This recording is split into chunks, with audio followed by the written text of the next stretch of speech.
अब जो हमारा टॉपिक है वो है मल्टीपल वैल्यू एट्रीब्यूट्स। आज का जो हमारा टॉपिक है वो है ड्राइव एट्रीब्यूट्स। ठीक है, आइए समझते हैं।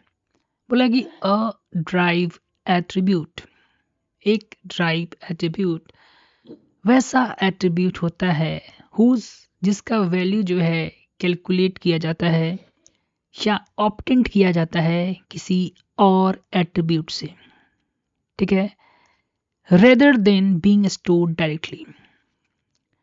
ठीक है, ड्राइव एट्रीब्यूट हम ऐसे एट्रीब्यूट को कहते हैं जिसका वैल्यू जो है हम कैलकुलेट करते हैं या किसी अदर एट्रीब्यूट से लेते हैं, ना कि उसके डायरेक्ट स्टोर हम करते हैं। ठीक है ना, कैलकुलेट करके या किसी और एट्रीब्यूट से लेके तब उसका जाके हम लोग वैल्यू स्टोर करते हैं, हम लोग डायरेक्टली उसको स्टोर नहीं करते हैं।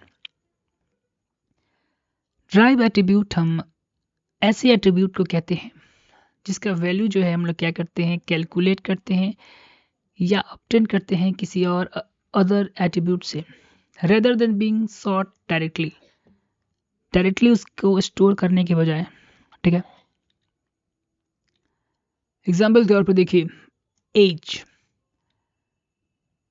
अ person age can be derived from their date of birth. ठीक है, एक पर्सन का एज जो है, ठीक है ना, कैन बी ड्राइव्ड, हम लोग उसके डेट ऑफ बर्थ से कैलकुलेट करते हैं। एक कोई पर्सन है जिसका एज एक एट्रीब्यूट है, ठीक है ना, जो कि हम दूसरे एट्रीब्यूट से ड्राइव कर रहे हैं, जो उसका डेट ऑफ बर्थ भी एक एट्रीब्यूट हो गया। ठीक है, उस पर्सन का जो कि हम किससे ड्राइव कर रहे हैं, ले रहे हैं उसके डेट ऑफ बर्थ से। Instead of storing age separately, यानी कि एज को हम लोग सेपरेटली स्टोर करने के, instead of storing the age separately, age को हम लोग क्या करते हैं, सेपरेटली स्टोर करने के ना करके पहले हम उसके कैलकुलेट करते हैं उसके डेट ऑफ बर्थ से। Whenever need using the current data and date of birth, whenever जब कभी भी, need using the current date, current age का जो हमें, जब उसके हमें करेंट एज की आवश्यकता पड़ती है उसके डेट ऑफ बर्थ से। जैसे कि कोई बैंक अकाउंट आपने खुलवाया, तो वहाँ पर जब आपने खुलवाया होगा तो आपने वहाँ पे एक अपना जो है एज, जो डेट ऑफ बर्थ है उसे साइन किया गया, उसके मुताबिक वहाँ पर एज आपका, ओपनिंग अकाउंट पर एज आपका आ गया होगा। जब उस बैंक अकाउंट को, जब बैंक को जब जरूरत पड़ेगा कि आपका कोई पॉलिसी खोलना है, तब उसको एज की आवश्यकता होगी, तो आपके डेट ऑफ बर्थ से फिर एज को क्या करेगा, वहाँ पर निकालेगा और तब पॉलिसी आपके नाम पर वो साइन करेगा कि इस तारीख को पॉलिसी जब हमने इस पर्टिकुलर पर्सन ने लिया तो उसका उस डेट पर एज इतना था।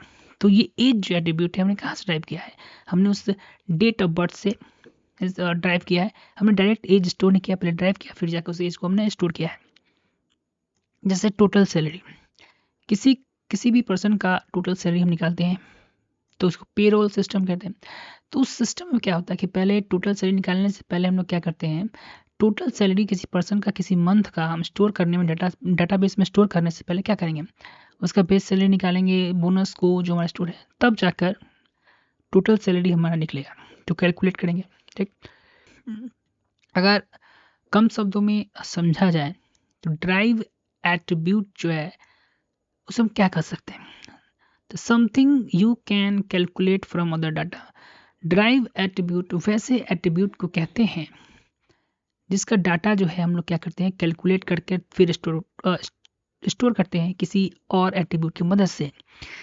It does not need be separate store separately, उसको ज़रूरत हमें नहीं है सेपरेट स्टोर करने की, because you can also figure it out based on information, based on information के हिसाब से आप जो है उसे फिगर आउट कर सकते हैं। जैसे यहाँ पर डेट ऑफ बर्थ की मदद से हम लोग क्या करते हैं, एज को निकाल ले रहे थे।